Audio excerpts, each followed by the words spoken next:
Très pareil. Le trompe-l'œil des signes ostensibles. Quel est le faux? Qu'est-ce qui est dangereux dans le débat sur les signes ostensibles?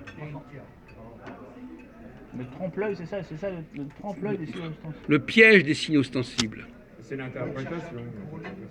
C'est-à-dire qu'on peut interpréter le port d'un signe comme étant un alignement sur une idéologie, c'est ça.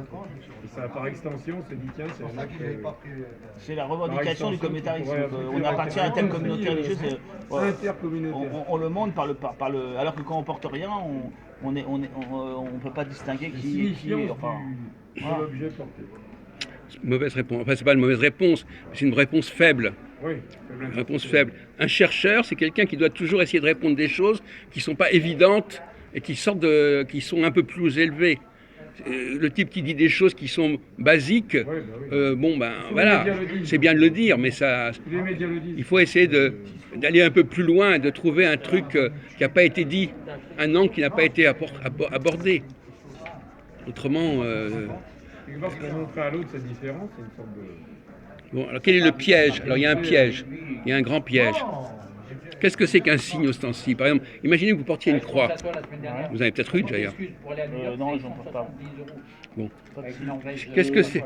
Alors les signes ostensibles. Oui. Le piège des signes ostensibles. Est-ce que par exemple le débat en disant il ne faut pas porter de croix ou de shadai ou de... Donc religieux, c'est-à-dire à connotation religieuse. Oui, mais ça pourrait être n'importe quoi à la limite. Oui. Si Tous les signes que vous portez, même un uniforme, même n'importe quoi, en quoi c'est... C'est un message. Oui, d'accord. Mais en quoi je voudrais savoir s'il y en a un de vous qui est suffisamment intelligent pour comprendre le problème. En quoi c'est un piège? Parce que il peut sous-entendre Est-ce qu'il va brûler là? un message d'appartenance. Alors, quiconque appartenance. Oui, d'accord. Ça, c'est pas un piège. Ça. En quoi c'est un piège? C'est un piège parce que... Déjà, proposer la question, c'est un piège pour qui? C'est une C'est un opposition. piège pour ceux qui le portent ou pour ceux qui le portent pas? Il y a une forme d'opposition. C'est le débat qui est piégeant. Oui, parce qu'il y a une forme d'opposition. Que vous rentrez dans un... Par exemple, on va rester simple. Voilà. Ouais. Vous rentrez, je sais pas, dans une pièce, vous avez un nombre de personnes, un groupe de personnes, Oui. etc. Je sais pas moi, qui est... Par exemple, on va dire des punks ou des gothiques. Voilà, vous savez, les gothiques. Là, Les gothiques. Les gothiques, c'est un peu le rock gothique. En fait, c'est un groupe. Ils sont un peu grunge. D'accord. Oui. Et vous savez, ceux qui sont les parsings et tout ça. D'accord. Oui. Et moi, je me pointe en costume cravate. Oui. Donc on dit, attendez, Ah oui. ce mec, etc. Il y a un problème de, comment on dit, dressing code. Dressing code, voilà, exactement. Et vice versa.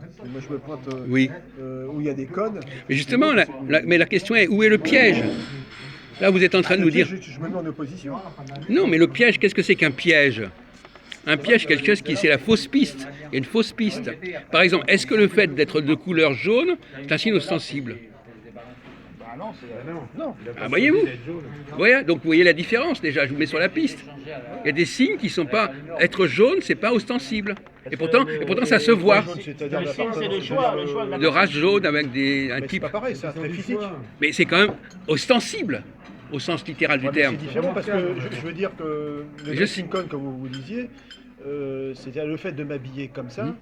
Je veux dire, ça part d'un choix, c'est libéré, voyez-vous. Donc je vous mets sur la voie. Ce n'est pas Où est le intrinsèquement. piège? Où est le piège? C'est un trait physique. L'interprétation de l'autre. Voilà. C'est-à-dire On n'a pas choisi d'être... comme Mais vous justement, dites, mais vous avez tous les éléments pour trouver la solution là.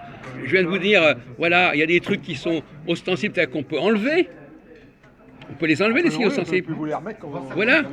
Bon, alors ça veut dire que votre appartenance, elle peut changer comme on veut, à loisir. On peut s'adapter, oui. Non, mais à partir du moment où vous changez de signe ostensible, vous changez d'appartenance. Alors que, il y a d'autres choses qu'on ne peut pas changer. Ben, c'est ça le débat. C'est qu'en fait, ça fait croire qu'on peut changer des choses qu'on ne peut pas changer. Après, je veux dire... Par exemple, quelqu'un peut adopter, par exemple, je peux mettre une croix et ne pas être chrétien. Je peux être chrétien et enlever ma croix.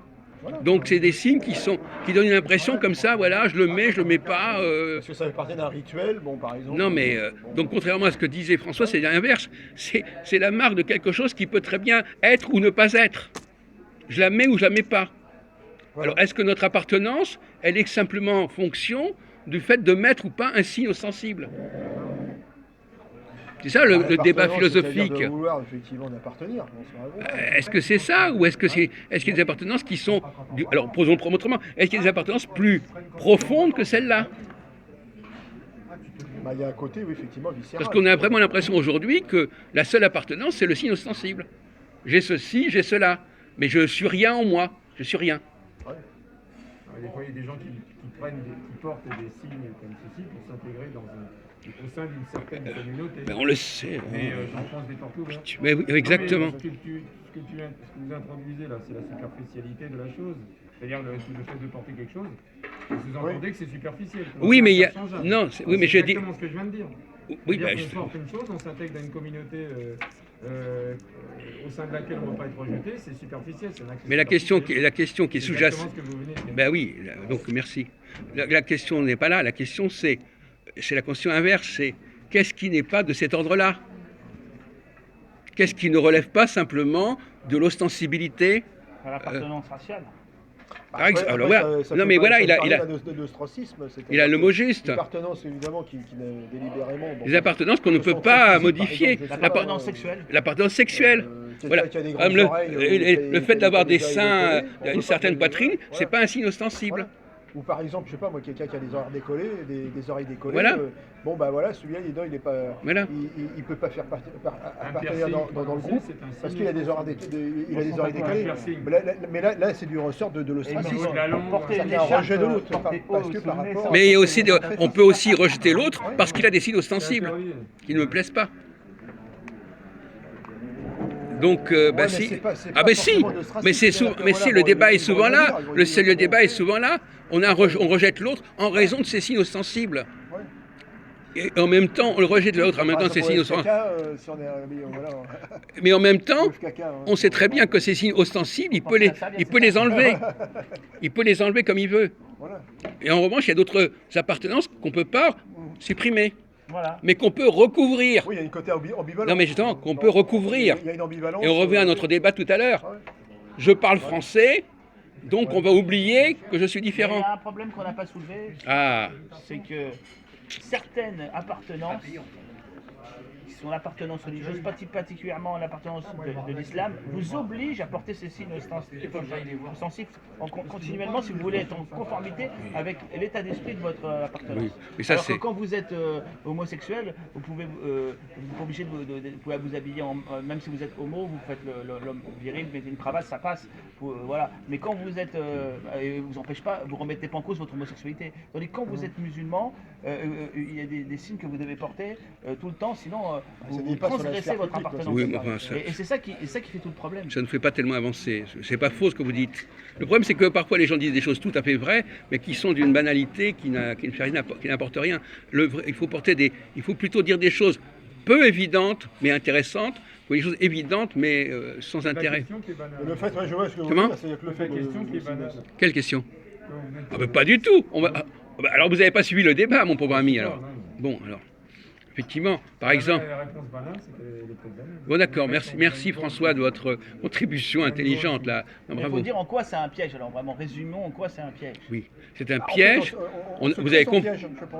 Il a compris lui, pour que c'était un piège. C'est-à-dire que c'est un auto-piège finalement parce qu'on se pénalise, je veux dire, on s'auto-sanctionne. Le fait de s'exclure dans un groupe. Bon, vous pouvez tenir la caméra une petite minute parce que j'aimerais bien qu'on me voit de temps en temps. Pas trop longtemps. Attention parce qu'il parle très bas lui. Très très bas. Lui il parle très très bas. Ouais. Dans toutes les vidéos j'ai remarqué. Ouais, mais pas très longtemps parce que là après il faut que j'aille passer. Non mais c'est-à-dire un contre-courant finalement. Vous rentrez dans un groupe et vous vous distinguez par rapport à tout ça. Alors c'est un choix bien sûr, mais un choix délibérément, mais après pas forcément. Vous avez la réaction, c'est-à-dire l'appréciation du groupe qui va accepter oui ou non Donc vous mettez effectivement dans une posture Non mais opposition. du moment qu'on se Opposition. met soi-même délibérément dans une posture, c'est pas bien grave, puisqu'on peut très bien s'en sortir. Autant assumer, bien sûr. Non mais on peut très bien ne pas y être. Mais on parle justement des... comment il s'appelle, Jean-Paul, où il a demandé où était le piège. Je vais y répondre, le piège. Le piège n'est pas individuel. Non, le piège intellectuel, c'est de croire que justement, il suffit de mettre certains signes pour être dans l'appartenance, Oui. alors que c'est trop facile. N'importe qui met un signe, ça y est, il est dans l'appartenance. Deuxième piège, croire que tout n'est que de cet ordre-là, qu'on n'est jamais que... On choisit d'être chrétien, on choisit d'être musulman, on choisit ceci, on choisit cela, et donc, bon, on peut très bien ne plus choisir. Donc c'est aussi un autre piège. Oui. Mais finalement, où est le problème? Le problème, c'est qu'il y a des cas où les réponses n'est pas simple. Alors, Parce que l'ostensibilité sexuelle, elle est évidente. L'ostensibilité de l'âge, bon, d'accord, on ne peut pas cacher complètement son âge, bien qu'on puisse faire des trucs. L'ostensibilité de la race, on peut pas, c'est pas un signe ostensible. Mais en même temps, étymologiquement, c'est quand même ostensible. Hein, ostendere, ça veut dire ce qui se montre. parce que c'est pas... Ouais, mais c'est... Non, mais donc déjà, de toute façon, le mot ostensible pourrait être... Qui se voit, Bon, pas qui se montre. C'est non, littéralement, c'est qui se montre. Ostende. Alors, prenons les cas des Juifs. Vous avez entendu parler des Juifs? Mais qui se montrent T'as délibérément. entendu parler des Juifs? Un petit peu, mais pas Qui se beaucoup. montrent délibérément. Les Juifs, est-ce que les Juifs, ils existent parce qu'ils ont des signes ostensibles ou est-ce que parce qu'ils ont une différence réelle qui peut être observée d'une façon ou d'une autre? Je ne sais pas. Réponse. Tu les connais bien, toi. Est-ce que n'importe qui peut se dire juif, par exemple? Non, il veut parler de l'élection. Et Non, je veux Non, pas- non, non, Ne non. dites pas ce que je veux dire ou ce Non, que je il veux veut dire parler. que les Juifs ont une disposition dans l'intelligence et dans la volonté qui fait d'eux des êtres supérieurs et donc différents de la grande masse des goïms. Ouais, mais quand tu dis, appelle les hommes. Et eux, quand tu dis supérieur, tu réponds pas finalement. Supérieur à quoi? bah, supérieur à toi. Ça Non, se mais- voit, non? mais y a pas- toi- y a pas photo. Bon, d'accord, bon. Bon. Entendu. Non, non, mais... Ah, essayons de d'abord... ok. Quoi, qu'est-ce qu'il y a? Ah, ça y est, le portable, il a pas supporté. Bah oui, t'as dit à toi. Allez-y, allez-y. Bon,